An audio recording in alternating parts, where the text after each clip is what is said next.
talked about earlier went. They just disappeared. So all the multi-fibre agreements stopped. And we brought on two people, Sheila and Fred. They think they're going. And these two people were important to us because they're customers. So we really had to focus on these two customers hard and fast.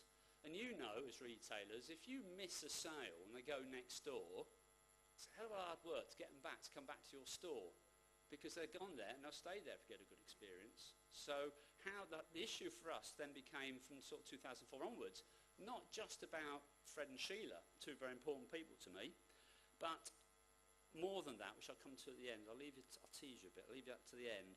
But since 2004, certainly the focus has been on these companies, Primark, Next, M&S and others, replicating that catwalk design, which was desirable, but at a price for the common person, the average person in the street. And now, in the recent times, to do it in a sociable and a way that looks after welfare, because that becomes quite an important process. At the moment, it hasn't quite translated into sales on the high street, because people talk a lot about it in terms of the buying, thinking about process, but then they go off to Primark and buy a T-shirt for £5, €6. The markup's 3 to 1. You guys don't have to tell you that that's roughly about €2 delivered. Take off the transport, take off the labour. You know, the numbers dwindle. But they sell. And it does sell. And what Pitt talked about, it's all about how that sells and it becomes part of the marketplace. So since then, things have changed quite considerably. The globalisation is here and now. And also, there's been a change beyond that in that manufacturing, and Greece has quite a good manufacturing textile sector, but it's like the Scottish sector. It's trying to work out how to get itself back into the marketplace again, and I'll explain some of the ways that they're thinking about it as the Scottish system did. And we talked about these two, you'll no doubt hear about this quite a lot, lean and agile. About how you then become fit and mean and quick and cost-driven. For lean or agile was all about making sure it's available when I come in the store. It's essentially what we tell students over 3 years, really. So, but we came up with this, and the idea of this was two routes. The European route of manufacturing, which is still quite strong, particularly from small businesses, SMEs, small and medium-sized enterprises, and overseas.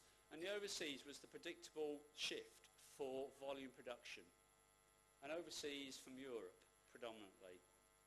But the European stayed. It didn't go. It stayed. It didn't get the support it got from politicians, just generally, but it did stay. And it stayed because of the innovation and the entrepreneurship that's in the blood of people who run those businesses. They have a burden to deal with, which is a regulatory burden. But in terms of being able to make money as a lifestyle, they do it, and they do it very well and continue to do it very well. And in that arrangement, you can see the typical global parts of a 13-week fashion product.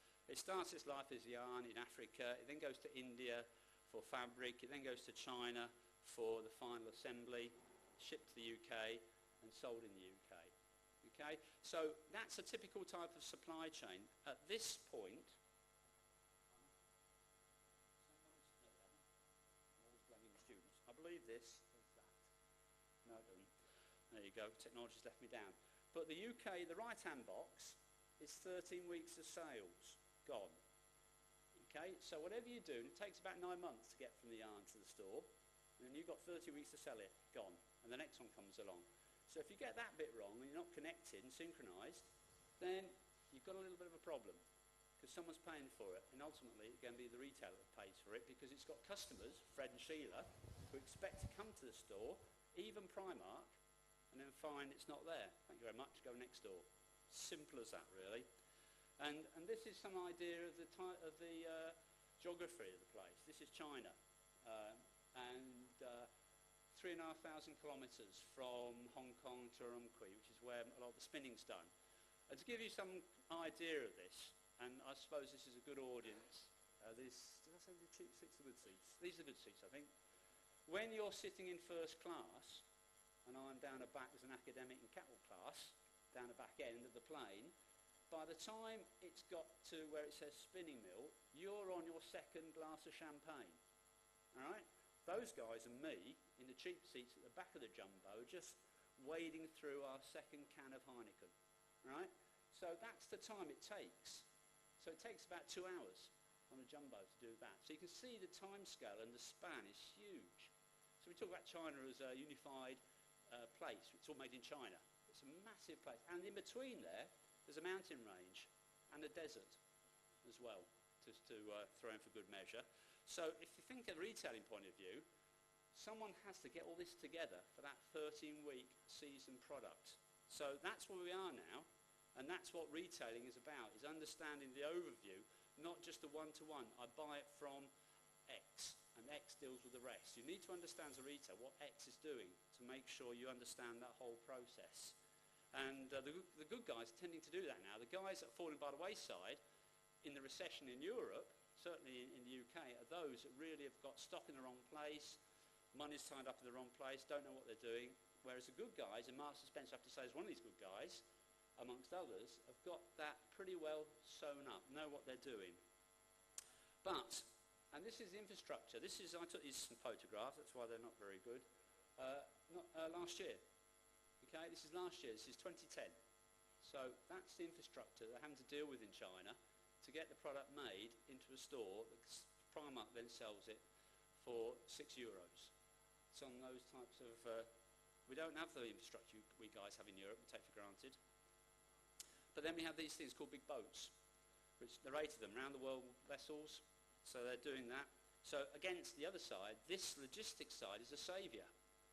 This is efficient, very quick process now that allows China to connect to Europe in a very efficient way. And 11,500 TEUs on that boat is 5,500 containers.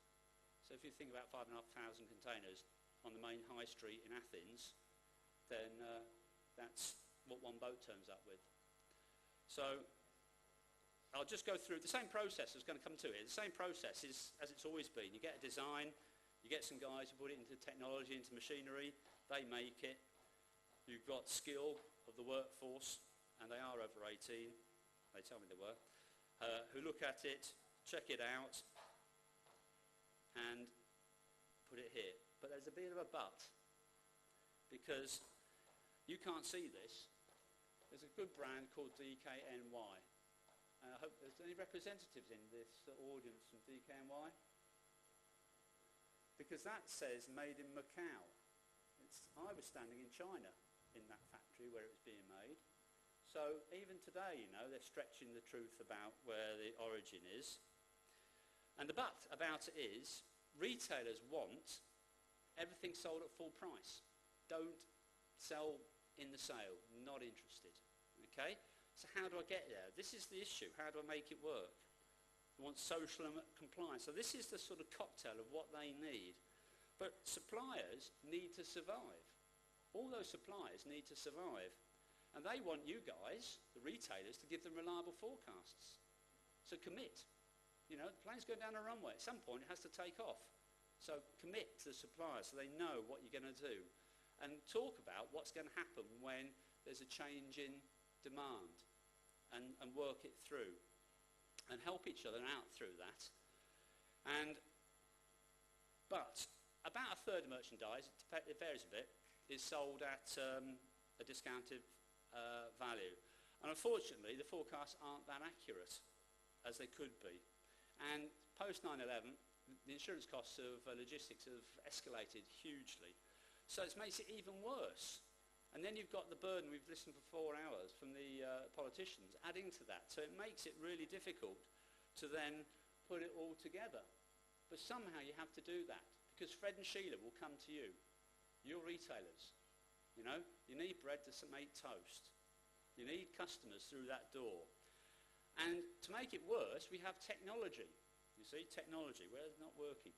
Technology. And it's all, you know, all you guys will get your email straight to your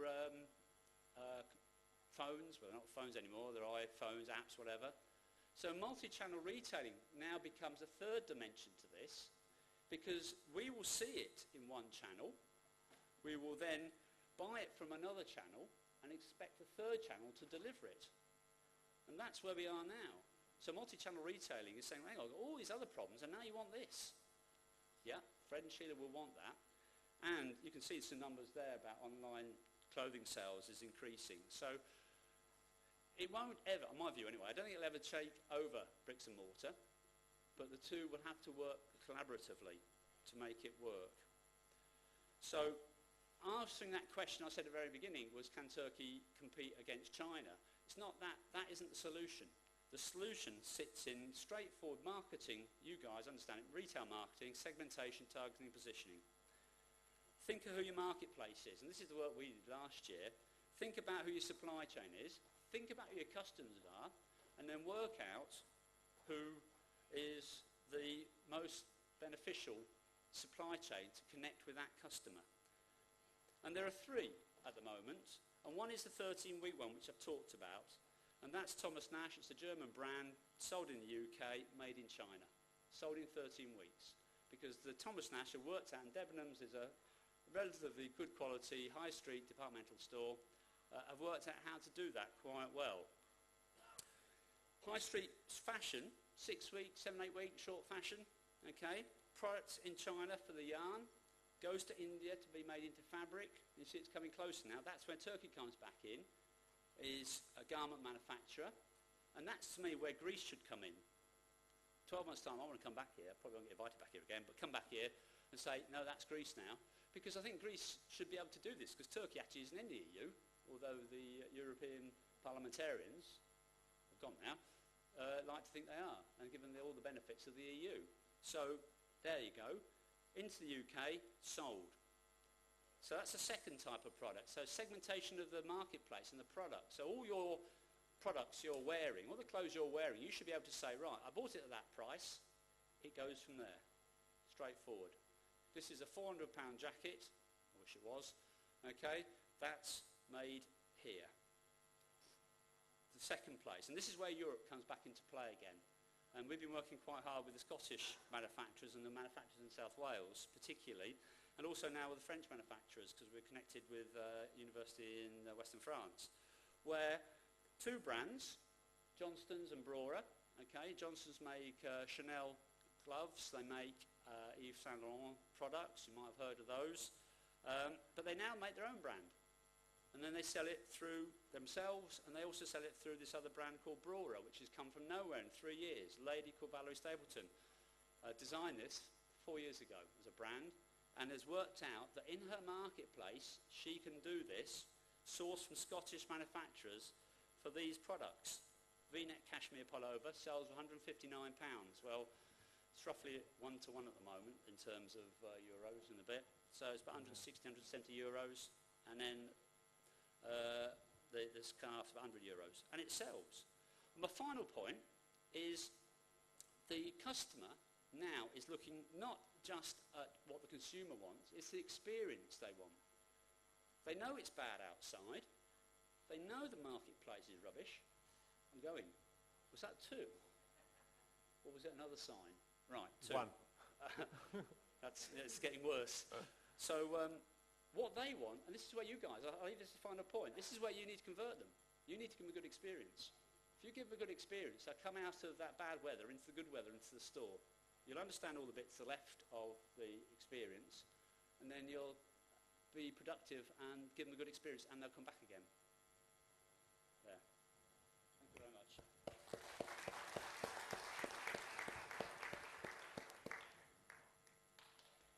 See, my Greek is so good. And without my glasses.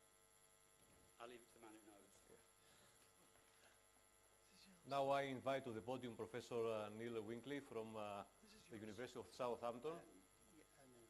Professor Winkley is also the editor of the Journal of Economic Geography, because geography is very closely connected with retailing, and his presentation is about the response of the UK retail